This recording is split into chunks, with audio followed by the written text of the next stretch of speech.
Pues bien, la salvación. ¿Qué es la salvación? En base a lo que vimos la semana pasada, la mayor necesidad del hombre. ¿Por qué? ¿El hombre tenía algún nivel de culpa cuando Dios lo creó? Ninguno. No había necesidad de salvación porque estábamos o Adán y Eva estaban en la presencia de Dios. Pero entró el pecado, que se convirtió en nuestro mayor problema, y por culpa de eso ahora necesitamos de la salvación. Es esa gran necesidad para poder estar de vuelta con Dios. Recordamos que el texto que estamos tomando como clave para el estudio de este trimestre es Hebreos 5, 8 al 9, que nos habla de Jesucristo, que aún cuando era el Hijo, todo lo que padeció le permitió aprender sobre esa obediencia y habiendo sido perfeccionado, habiendo sido completo, vino a ser autor, vino a ser el origen de la salvación eterna. Pero ¿a quién se le ofrece esa salvación eterna? Dios quiere que todos se salven, que ninguno se pierda, que todos procedan al arrepentimiento. Pero a los que obedecen a Jesucristo, es a quienes le va a dar ese beneficio de esa salvación eterna, de esa eterna salvación. El temario, como hemos mencionado, van a haber 2 semanas que dejaremos las clases grabadas por compromisos que tengo, pero hoy estamos hablando un tema de la línea de siembra. ¿Qué entienden por ese concepto de línea de siembra? Especialmente si hay alguien que ha trabajado en agricultura. Aquellos que trabajan en el campo, ¿tiran semillas por tirar? ¿O tienen como ciertas líneas de seguimiento, de cuidado y todo ese tipo de cosas? Bueno, pues un orden. Entonces, hay una línea de siembra o una línea de descendencia, si podríamos decirlo, de que se va dando. ¿Por qué? No es tirar semillas por tirar semillas. Se espera que esas semillas entren en esa tierra, sean regadas, desarrollen raíces, creen esa planta y finalmente queden fruto, ¿verdad? Entonces, hay una línea de siembra importante en la vida del cristiano y hay una línea de siembra que debemos de analizar con más detalle como cristianos. Entonces, vamos a estar hablando sobre ello en esta tarde, casi noche. Entonces, teniendo el concepto de una línea de siembra, podemos comprenderlo a nivel de agricultura, pero a nivel del ser humano, ¿qué es lo más cercano a una línea de siembra?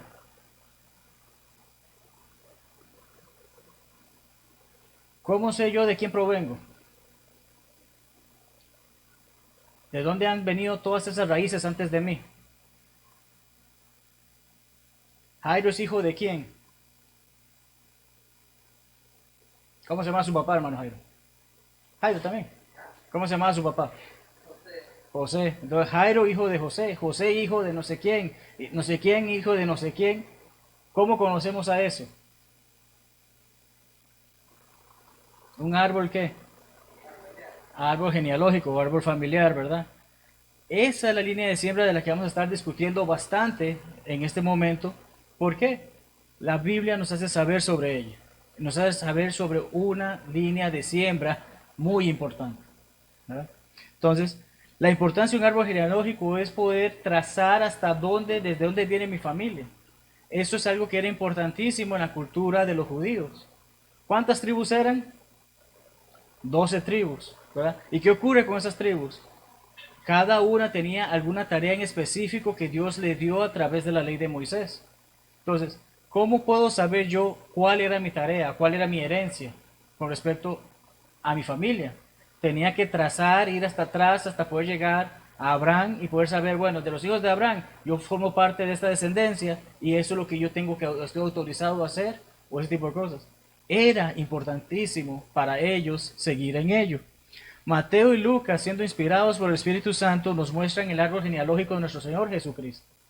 Porque para los judíos era importante saber de dónde provienen ellos. Entonces, no vamos a leer esos pasajes porque son muy extensos, pero sabemos que en Mateo nos lleva hasta Abraham. Va y nos va diciendo de Abraham, pasa, porque el primer versículo que dice, Jesucristo, Jesús, hijo de Abraham, hijo de David. Y va hasta el punto en que llega a Jesucristo. Pero Lucas va en orden inverso. Lucas empieza en Jesucristo y se va todo el árbol genealógico hasta que llega a Adán. ¿Esto de qué es importante? Precisamente para que el judío supiese, ese Jesucristo que nació ahí, tiene su linaje, tiene su importancia, tiene su familia, que le hace saber de dónde proviene. Entonces, es importante eso.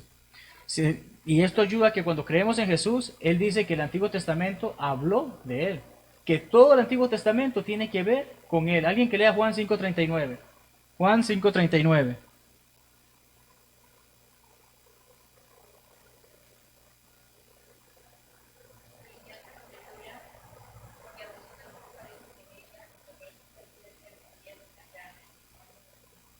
Okay. Todos estos hombres decían conocer la palabra de Dios, eran eruditos en la palabra.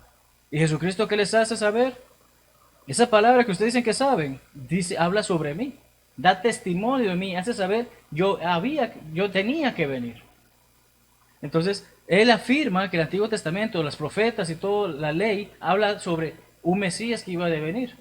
Y el escritor a los Hebreos nos dice que Dios, habiendo hablado muchas veces y de muchas maneras en otro tiempo a los padres por los profetas, en estos días, en los postreros días, nos ha hablado por el Hijo, a quien constituyó heredero de todo y por quien asimismo hizo el universo. Entonces, es importante que podamos comprender todo este detalle sobre ese Hijo de Dios, porque hubo una promesa desde el inicio que fue hecha de que Él iba a venir. Y ojalá hubiese sido solamente una promesa, y vamos a adentrarnos en eso al final de la clase. Pero es importante que tengamos eso en idea. ¿Por qué? El Nuevo Testamento nos dice algo importantísimo sobre el Antiguo Testamento. Alguien que lea Romanos 15:4, por favor. Romanos 15:4.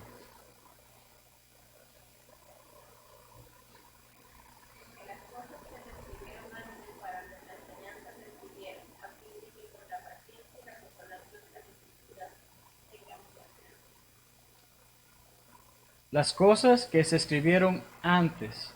Pablo lo que está haciéndonos saber, todo ese libro de la ley y los profetas que conocemos nosotros hoy como el Antiguo Testamento, fue escrito antes con un propósito. Una vez que se cumplió ese propósito, su nuevo propósito es enseñanza. Y vamos a estudiar de cada uno de esos libros brevemente, en unos minutos, muchas cosas. Pero tenemos que, todo eso se escribió para nuestra enseñanza a fin de que por la paciencia y la consolación de las Escrituras tengamos esperanza. Habiendo sabido que Jesucristo efectivamente vino del pueblo de Israel y se dio este nuevo pacto y se dio toda esta nueva situación, eso nos ayuda entonces a comprender que hay una esperanza, que hay algo prometido para cada uno de nosotros si hacemos la voluntad de Dios. Entonces, es importante ese árbol genealógico, pero más importante es poder estudiar esa línea de siembra. El Antiguo Testamento nos permite conocer y comprender esa línea de siembra. Cómo esa semilla llegó a ser el Cristo. Y cómo ese Cristo, ese niño llamado Jesús que vino a este mundo, creció y fue como hombre, murió en la cruz, nos da esa oportunidad de tener esa esperanza hoy en día. El Hijo de Dios ciertamente también fue Hijo del hombre, porque es importante recordar que Él se hizo hombre como nosotros, sufrió como nosotros, para darnos esa oportunidad de que si Él pudo hacerlo como hombre, cada uno de nosotros también puede llegar a hacerlo. Complacer a Dios en espíritu y en verdad y en todo lo que hemos de hacer. Entonces, vamos a ir encontrando a Cristo desde Génesis a Malaquías. ¿Cuántos libros son del Antiguo Testamento? 39. ¿Y cuántos minutos tenemos usualmente de clase? Como 40. Vamos a hacer lo posible para cubrir los 39 y un poco más de cosas que tenemos que hacer, pero sabemos que no es posible que estudiemos el libro por detalle completo. Pero podemos ir viendo que en cada uno de esos 39 libros hay una forma de encontrar algo relacionado a este Mesías, algo relacionado a este Cristo, a este Jesús de Nazaret. Todos los profetas, hasta Juan el Bautizador, y es la parte que necesitamos como cristianos que se apoyan en lo que la palabra de Dios dice, comenzar a aprender a cambiar algunos términos. Incluso cuando la Biblia dice el Bautista, no es su nombre, es su profesión. Entonces se nos hace más claro comprender cuando comenzamos a referirnos como Juan el Bautizador, de saber de que él era el que bautizaba gente, a decir que bueno, se llama Juan el Bautista como muchos en el mundo tratan de cambiar el término, ¿verdad? Entonces Jesucristo, Mateo 11, 13 al 15 nos dice que todos los profetas hasta el momento en que llegara Juan el Bautista. ¿Por qué? Juan el Bautista, ¿para qué vino? ¿Para qué fue enviado? Preparar el camino del que iba a devenir. Y entre ese camino, preparar el camino, es lo que nos hace saber es el reino de los cielos se ha acercado. Ese era parte del mensaje de Juan. Todo el Antiguo Testamento venía anunciando, va a llegar un Mesías, pero cuando ese Mesías llegue, el reino de los cielos se ha acercado. Y tenemos ese detalle de que Jesucristo nos hace saber, ahí se acaba esta historia de seguir profetizando acerca del que iba a venir, porque ya llegó. Y Juan tuvo el honor de saber, le voy a preparar el camino a este hombre, he sido enviado para preparar el camino a este hombre, he de bautizar a hombres para que le sigan, él incluso va a ser bautizado por él. Él se siente indigno de que cómo voy a bautizar a Jesucristo, pero Jesucristo le dice que se haga porque tiene que hacerse la justicia. Y es entonces cuando vemos que Cristo, una vez eso pasa, Cristo es el que empieza a predicar que el reino de los cielos se ha acercado. Entonces, vamos a ver todo eso. Moisés, ¿cuáles libros escribió Moisés? ¿Cuántos libros escribió Moisés? Los 5 primeros. ¿Cómo se les conoce? Pentateuco, correcto. ¿Y cuáles son esos libros? No escucho. Génesis, Éxodo, Levítico, Número, Deuteronomio, conocido como la ley, ¿verdad? En sí, ahí están lo que los judíos y algunos sectores de los judíos solamente tomaban en cuenta esa parte del Antiguo Testamento. Las otras, había un grupo, si mal no me acuerdo, eran los saduceos, no seguían el resto del Antiguo Testamento, solamente se basaban en esos 5 que eran los libros de la ley, los libros de Moisés. Pero Moisés nos escribe sobre esos libros y nos llega a hacer saber algunos puntos importantes sobre este Mesías. En primer lugar está esa primera promesa, Génesis 3:15, la simiente de la mujer y la simiente de la serpiente. ¿Qué hace saber? La mujer va a herir la cabeza de la serpiente, la simiente, esa semilla de la mujer va a herir la cabeza de la serpiente y la serpiente va a herir el calcañar del hijo de la mujer. Pero es algo interesante de esa primera promesa que Dios no nos está haciendo saber que va a ser la semilla del hombre. Biológicamente, muchas mujeres son fértiles, el que suele tener el problema de fertilidad es el hombre. La semilla del hombre literalmente no sirve en esos casos, y por eso que la mujer no puede llegar a embarazarse.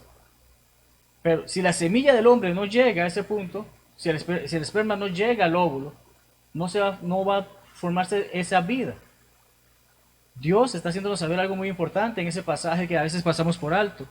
Y es que la promesa dada, esa primera promesa dice, el hijo de esta mujer. La simiente de esta mujer va a vencer a la simiente de esa serpiente, a la simiente del enemigo, a la simiente del pecado. ¿Por qué? ¿Qué dice Dios? Y simplemente, ¿qué dice? Nos está haciendo saber, no hay necesidad de que el hombre forme parte de la concepción de la mujer, en ese caso en particular. No hay necesidad de que haya un hombre que forme parte en esa relación sexual para que la mujer sea fecundada, para que la mujer conciba, para que traiga al hijo, que no es necesariamente solo hijo del hombre directamente, sino que es hijo de Dios. Y Lucas 1.35 nos dice, Lucas 1.35 nos dice, ya se me perdió. Respondiendo el ángel le dijo, el Espíritu Santo vendrá sobre ti y el poder del Altísimo te cubrirá con su sombra, por lo cual también el santo ser que nacerá será llamado Hijo de Dios. Lo que hace especial el nacimiento de Jesucristo es que no fue una relación hombre y mujer que dio fruto, es una mujer que fue elegida por Dios, y de ahí la importancia de que fuese virgen en ese momento. Pero luego en la parte final del primer capítulo de Mateo, que nos dice, José conoció a su esposa.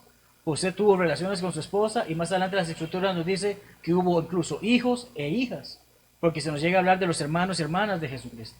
Esto totalmente tira abajo el concepto de que la madre de Jesús fue virgen para toda su vida. Pero tenemos el detalle que esa parte importante nos hace saber desde ese principio, esa primera promesa hace saber, hay una gran diferencia ahí. Se nos hace saber que también es el siglo o la paz. Jesucristo es la paz que el mundo necesita para reconciliarse con Dios. Todo eso lo vemos en Génesis 49:10. Pero Moisés continúa con los otros libros y nos da saber en el libro de Éxodo acerca de la Pascua. ¿Qué era la Pascua? ¿Qué involucraba la Pascua? ¿Qué tenían que poner el pueblo de Israel en el borde en el marco de su puerta para evitar la muerte de sus primogénitos? Ajá. Tenían que matar un cordero, un inocente cordero, y su sangre ponerla en el borde del marco de su puerta para que la muerte pasara de largo esa casa. La muerte eterna, ¿cómo podemos evitarla hoy en día? Por el poder de la sangre de Cristo. La sangre de ese cordero sin mancha es la que nos da la oportunidad hoy de que podamos evitar la condenación eterna, la muerte eterna. Entonces vemos que la Pascua es una especie de sombra o tipo de Jesucristo, porque nos permite salvarnos de una muerte. El libro de Levítico enseña sobre el servicio del sumo sacerdote, pero como estudiamos en el libro de Hebreos, hay un sumo sacerdote mejor que Aarón, y ese es Jesucristo. En el libro de Números se nos hace saber sobre una roca. ¿Qué le dijo Dios a Noé? Bueno, a Noé, perdonen. ¿Qué le dijo Dios a Moisés aquella vez que el pueblo estaba sediento y le dijo acerca de que hiciera algo con una roca? Dios le dijo, pégale con toda la rabia del mundo a esa piedra. ¿Qué fue lo que dijo Dios? Háblale. Háblale. Pero ¿qué hizo Moisés? Su ansiedad, su ira, su molestia por tantas quejas del pueblo de Israel. Ustedes no me han escuchado, ahora me van a escuchar. 2 golpes a la piedra. Y sí salió el agua. ¿Pero qué causó eso? Un hombre que tanto trabajó para llevar al pueblo a la tierra prometida, se quedó sin entrar en la tierra prometida. Porque Dios que le dijo, yo dije que hablaras. No es necesario que la golpearas 2 veces. De esa misma manera tenemos esa roca llamada Cristo que murió una sola vez. Una fue suficiente, porque cada uno de nosotros va a morir una sola vez. Entonces se da esa asociación que podemos ver que nuestra roca de salvación es Jesucristo. Y ciertamente, como mencionamos por el tiempo, no podemos abarcar todos esos textos, pero están en pantalla y después igual pueden ver la grabación con los detalles para que busquen esos textos y los lean. En Deuteronomio, el último libro de Moisés, nos hace saber cómo Cristo vendrá como profeta. Moisés incluso dice, va a ser un profeta mejor que yo. Pero ¿qué hacen muchas personas hoy en día? Yo quiero seguir los mandatos de Moisés por encima de los de Cristo. Pues mismo Moisés había dicho, va a llegar alguien más grande que yo. Y a ese es el que debemos de escuchar. Y las escrituras ciertamente nos hacen saber sobre ello. Continuamos porque una vez pasado el Pentateuco, venimos a los libros de historia en el Antiguo Testamento. Josué es el primero de ellos. ¿Quién fue Josué? ¿El sucesor de quién? De Moisés. ¿Y cuál es su trabajo? Terminar de guiar el pueblo a la tierra prometida. El pasaje que más conocemos de Josué, ¿cuál es? En palabras de Marlon Bretana, si se puede decir es, no me interesa lo que ustedes hagan, pero mi casa y yo serviremos a Jehová. Prácticamente es lo que Josué les hace saber. ¿Ustedes quieren seguir a Jehová? Bienvenidos. ¿No lo quieren seguir? Ese es su problema. Pero lo que es mi hogar, vamos a servir a Jehová. Pero incluso hubo un momento en un evento de la vida de esta campaña para llegar a la tierra prometida que se le aparece un hombre y se identifica como el príncipe del ejército de Jehová. Josué reconoce, este no es un hombre cualquiera, este no es alguien que se asomó por aquí, definitivamente, como leemos 1 Juan 1:14, el verbo hecho carne. Dios se le apareció de esta manera en una forma humana y le hace saber cosas que Josué reconoció, este no es cualquier hombre. Jueces, ¿recuerdan el ciclo de jueces? ¿Cómo era? ¿Qué pasa en el libro de jueces usualmente? El pueblo de Israel cae en pecado, se aleja de Dios, comienza a olvidarse de Dios. Llegan sus contrarios, los oprimen, los lastiman. ¡Ay, Dios, perdónanos! Dios envía a un juez para que los libere. Vuelven a Dios, agradecen a Dios, siguen en comunión con Dios y vuelve el ciclo a empezar. Pero hoy tenemos un juez que nos hace saber, ese ciclo no va a repetirse. Ya él hizo lo que tenía que hacer y ya nos liberó. Está en nosotros si queremos seguir siendo libres o si queremos condenarnos. Pero vemos esa aproximación de encontrar a Cristo en ese libro de jueces. Ruth, muchos dirán por ahí afuera y lo suelen sugerir que es un libro para que las mujeres digan que hay un libro para ellas. Pero no es así. El libro de Ruth que nos enseña que ella fue la tatarabuela de David. Y si David es uno de los, forma parte del árbol genealógico de Jesucristo, ciertamente esta mujer también lo forma. Una mujer que ni siquiera era judía. lo que nos hace saber el gran poder de la palabra de Dios. En los libros de Samuel se dan problemas en el propiciatorio, en ese lugar donde tenían que hacer sacrificios y cómo se hacían. Había un gran desorden en ese momento, al punto que prácticamente Samuel tuvo que empezar una especie de escuela de profetas para preparar a hombres que hicieran ese trabajo. Pero hoy en día necesitamos sacrificios. Solamente un sacrificio vivo, santo y agradable a Dios, que es nuestra forma de vivir. Porque ya hubo un sacrificio superior a todos estos, que fue Jesucristo dando su vida por todos nosotros. Los libros de Reyes y Crónicas, si algo nos hacen saber es que a pesar de que el pueblo quiso un rey, tenemos un rey superior a cualquier hombre. El pueblo quiso su rey y experimentó las dificultades de tener un rey. Y se dieron las divisiones y se dieron todos los problemas. Pero como vemos en Apocalipsis 17:14, Jesucristo es el Rey de Reyes, Señor de Señores. Entonces, no hay necesidad de un rey porque ya tenemos un rey. Pasando esos libros, vamos a lo que es, seguimos con Esdras. Él se preparó para enseñar los estatutos y decretos de Dios a Israel, haciéndoles saber que volverían a su tierra. ¿Por qué? Si el pueblo de Israel seguía exiliado, ¿cómo se podía llevar a cabo la promesa de que Jesucristo iba a nacer en esas tierras? De que esa semilla iba a llegar a estar allí. Nehemías similarmente planeó su retorno a Jerusalén y no comprometerse en error. Jesús sabía de dónde venía y a dónde volvería, porque estaba comprometido con la verdad. Jesucristo sabe que Él vino del cielo y volvería al cielo porque hizo la voluntad del Padre. El pueblo de Israel sabía que tenía, como Nehemías nos hace saber, sabía que tenía que volver a esa tierra para que se llegara a cumplir esa promesa que el Mesías llegaría ahí. En ningún versículo de Esther leemos la palabra o el nombre de Dios. Es un libro que nos enseña mucho sobre la providencia de Dios. Porque también recordemos las palabras de Esther que decía, después de que Mardoqueo le habló, ¿qué dijo ella? Si he de morir, moriré, pero voy a ir a hablar con el rey y voy a hacerle saber la situación de mi pueblo. Y gracias a que ella hizo eso, continuó, la semilla continuó esa estirpe del pueblo judío al punto de que conocemos todo eso el día de hoy. En los libros de poesía o de sabiduría leemos de Job, un inocente que también sufrió sin culpa alguna. ¿Qué fue lo que hizo el diablo? Quítale todo eso a ese hombre y vamos a ver qué hace. No pudo contra él. Dios sabía desde un principio, Dios no fue que la abandonó a Job.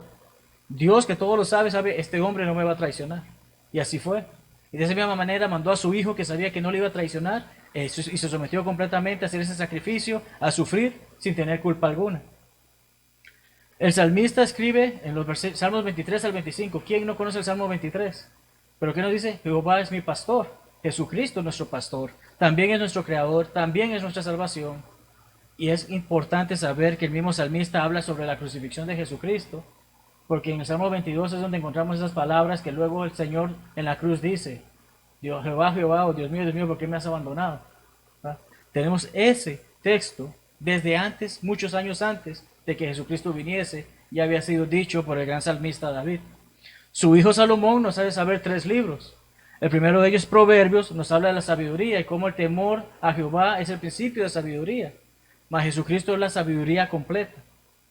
Tenemos que, incluso en el libro de Eclesiastés, habló de que Dios tiene un hijo solamente, ese hijo unigénito.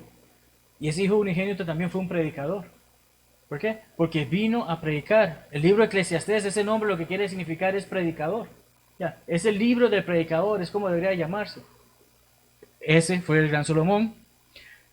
Y en Cantar de Cantares nos habla de la hermosura del matrimonio. Y en Efesios, ¿qué dice Pablo? Que Jesucristo y su iglesia es como un marido con su esposa. Y cómo el marido espera recibir esa novia sin mancha y pura. Entonces, vemos que hay conexión, que encontramos a Jesús de estas maneras en todas esas escrituras. Llegamos a los salmos, a los profetas mayores. ¿Por qué son mayores? No porque sean más importantes que los otros, sino porque sus textos son más largos. Esa es la diferencia entre ambos. Y tenemos la situación de que si hay un libro en que Jesucristo es proclamado, alabado y exaltado, ciertamente es en Isaías. Isaías nos hace saber acerca de los nombres, nos hace saber acerca de que se llamará Emmanuel, acerca de nacerá una virgen, cómo va a morir, nos hace saber incluso que ni siquiera era un hombre bien parecido como para que las personas siguieran por su buen parecer, sino que era un hombre que se le seguía por sus enseñanzas y sus actos.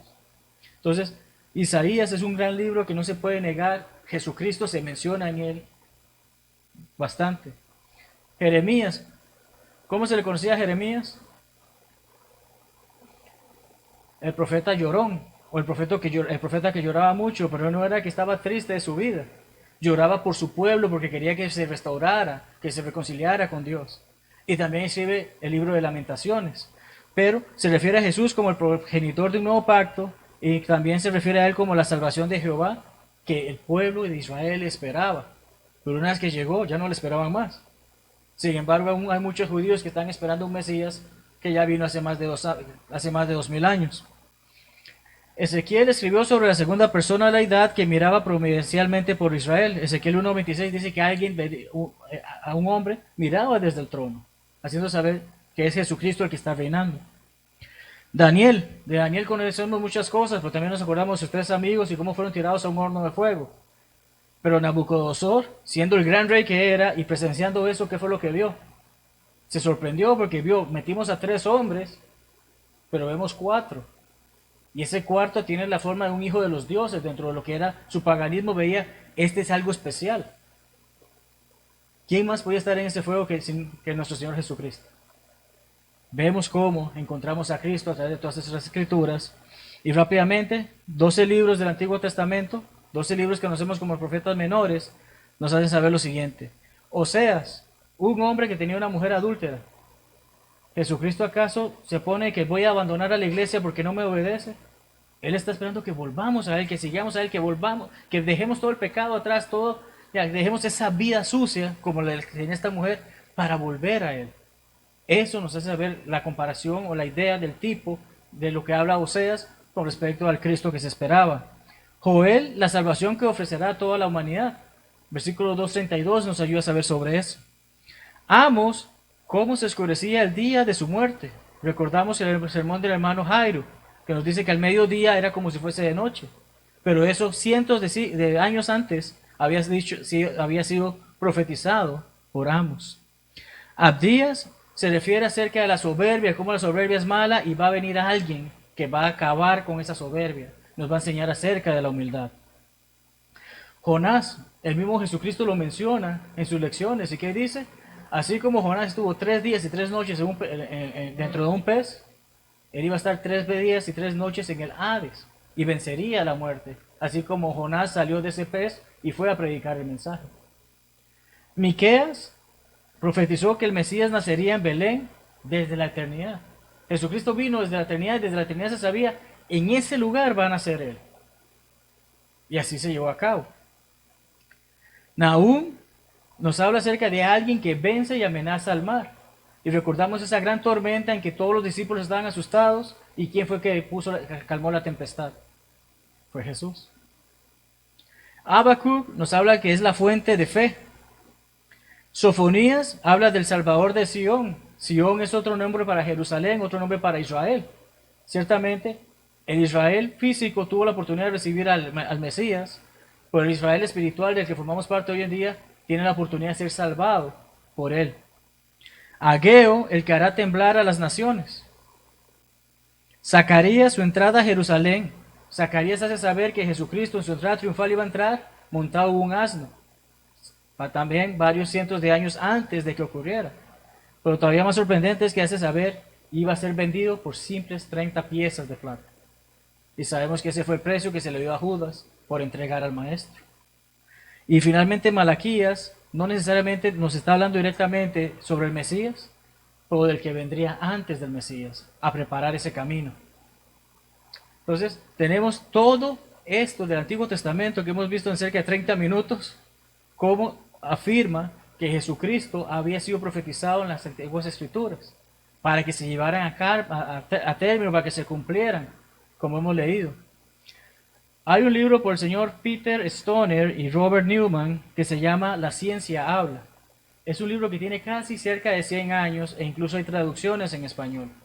En ese libro se trata de analizar y comprender científicamente acerca de las profecías, acerca de todo este detalle, acerca de efectivamente Jesucristo vino y cumplió con las profecías.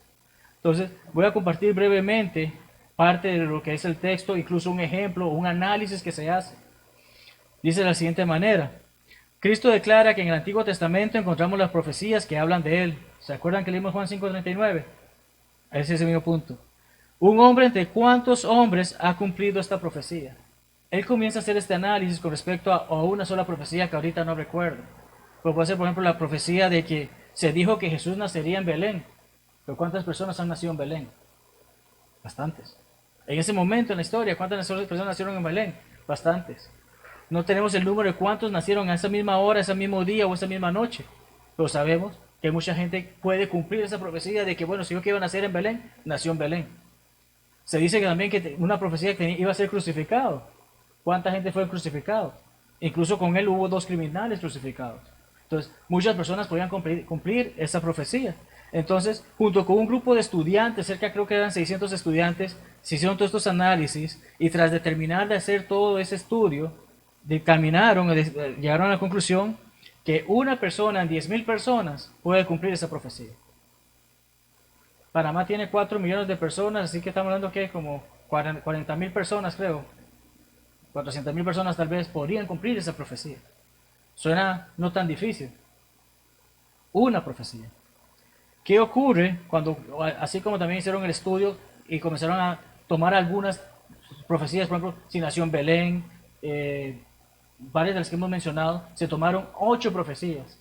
¿Cuál es la posibilidad de que una persona cumpla 8 profecías? Exactamente sin equivocarse, sin desviarse un poquito, sin cambiar algo, no. Tal como fue profetizado, así se hizo. El análisis dice que fue una, y ese número que sale ahí con todos esos ceros, son 21 ceros, en teoría se supone que es 1.000 trillones. ¿Cuántas personas han vivido? No lo sabemos. Pero una de 1.000 trillones podría cumplir 8 de esas profecías. Y proceden a hacer un pequeño laboratorio. Imaginemos tomar una de estas monedas de a dólar, o como le conocemos aquí para nada más, esos de Martinelli, ¿verdad? Esos balboas. Tomamos esa cantidad de monedas. Tan solo el que tenga esa cantidad de monedas es más millonario que el millonario más grande en la historia de la humanidad, ¿verdad? Pero tener esa cantidad de monedas, repartirlas a través de todo el mundo, pero una de ellas fue marcada. Y esa moneda que fue marcada, entre ese montón de ceros que están ahí, ahora revolver todas esas monedas por el mundo sin saber dónde quedó esa moneda y que le tapemos los ojos a alguno de nosotros, lo ponemos a caminar y que usted vaya a coger una moneda y esa moneda es la que estaba marcada. ¿Es fácil? No lo es. Ese es el ejemplo que se da en este caso. 8 profecías de las que están en el Antiguo Testamento nos hace saber que una persona entre esa cantidad es posible que lo haga. Así como una persona entre esa cantidad de monedas puede llegar a encontrar esa monedita en el primer intento, ya sin nivel de error. ¿Es posible eso? Jesucristo lo hizo posible. El detalle está en que incluso hicieron el análisis con 48 profecías. Y si mencioné que habían 21 ceros en ese número que está ahí, miremos cuántos ceros hay para quien cumple 48 profecías. 181 ceros después de ese. ¿Qué número es ese? No sabemos ni pronunciarlo. Para que alguien llegara a cumplir esas 48 profecías. ¿Cuál es el detalle? Jesucristo dice que Él hizo todas. Jesucristo afirma en las Escrituras que Él hizo todas esas profecías. Y eran cerca de 300. ¿Cuál es la probabilidad de que una persona como nosotros pueda hacer eso? Prácticamente nula. Pero Jesucristo llegó a hacer todo eso. Las Escrituras nos afirman una y otra vez cómo Él hizo cada una de esas. El Nuevo Testamento nos llega a enseñar efectivamente todo eso se llevó a cabo. Entonces, esa línea de siembra, todo ese camino que se fue preparando para que el Mesías llegara, se cumplió. Hay una nueva línea de siembra de la que vamos a hablar en unos minutos, pero recordando Génesis 3:15, Dios dijo cuando la serpiente causó que la mujer fallara, que se equivocara, que comiera el fruto, pondré enemistad entre ti y la mujer, entre tu simiente y la simiente tuya. Esta te irá en la cabeza y tú le harás en el calcañar. Y es precisamente lo que Dios le hace saber a la serpiente, lo que le hace saber al enemigo, lo que le hace saber a Satanás, lo que le hace saber a la muerte. Va a haber uno en esa primera promesa que se va a dar todo este desenlace en la historia de la humanidad, que va a llegar ese uno, van a ser una mujer virgen y va a ocurrir esto. Isaías lo profetizó en Isaías 7:14, Mateo nos lo afirma cuando se lleva a cabo. He aquí una virgen concebirá y dará a luz un hijo, llamará su nombre Emmanuel. ¿Qué ocurre? Probablemente muchos ya se habían olvidado del idioma hebreo y lo que ese nombre significaba. El expositor o el escritor nos hace saber qué significa. El ángel lo hace saber. Significa Dios con nosotros. Esa monedita marcada de entre ese no sé cuántos trillones de trillones de trillones de monedas alrededor del mundo, esa monedita indica Dios está con nosotros. Esa monedita, ese niño que nació en ese momento y que creció y murió en la cruz, es el que nos hace saber Dios estuvo entre nosotros. Y es ciertamente algo que se dio porque como Pablo escribe, en el cumplimiento del tiempo. No es cuando nosotros quisiésemos. Dios decidió que ese era el momento justo en la historia que iba a mandar a su Hijo unigénito para que todo que en Él cree no se pierda, mas tenga vida eterna. Envió a su Hijo, nacido de mujer, nacido bajo la ley. Tenía que cumplirse la ley para que Él naciera y diera término a esa ley, la clavara en la cruz y nos diera el nuevo pacto bajo el que estamos hoy en día. ¿Cuál es la simiente hoy en día? ¿Recordamos la parábola del sembrador? ¿Qué era la semilla? Habían 4 tipos de suelo, pero hay una semilla que hay que sembrar. ¿Cuál era esa semilla que debemos de sembrar? Lucas 8:11, alguien que lo lea, por favor.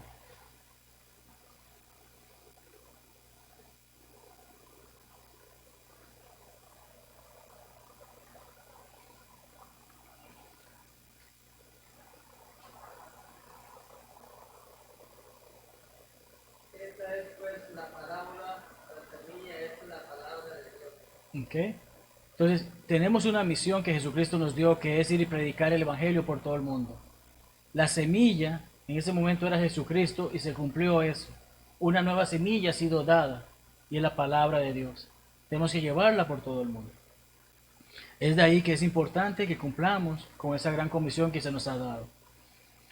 Tengo mucha admiración, respeto, amor a mi mentor y hermano Keith Mosher.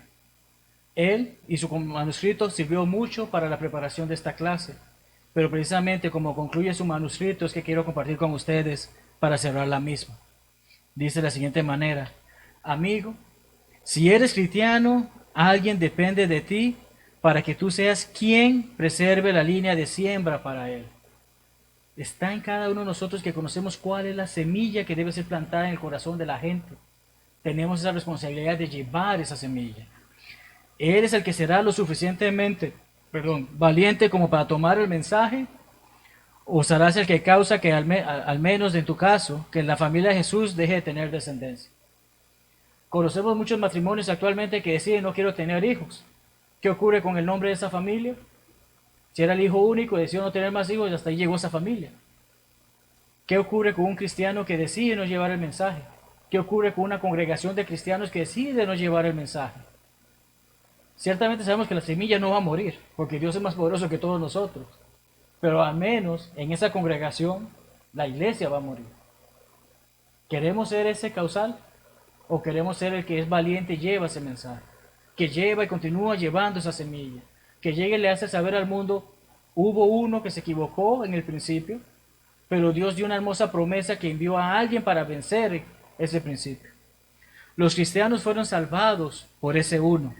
Y alguien está dependiendo de otros cristianos para ser parte de ellos. ¿Cuál es nuestra posición en lo que estamos haciendo? ¿Estamos dando lo mejor al maestro? ¿Estamos sirviéndole? ¿Estamos llevando su palabra? Esa línea de siembra no se puede quedar allí.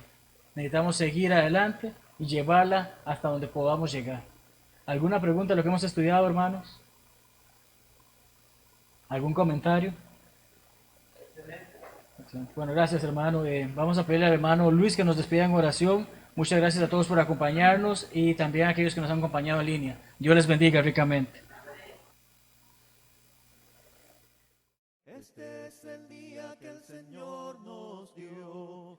Seré feliz y le adoraré.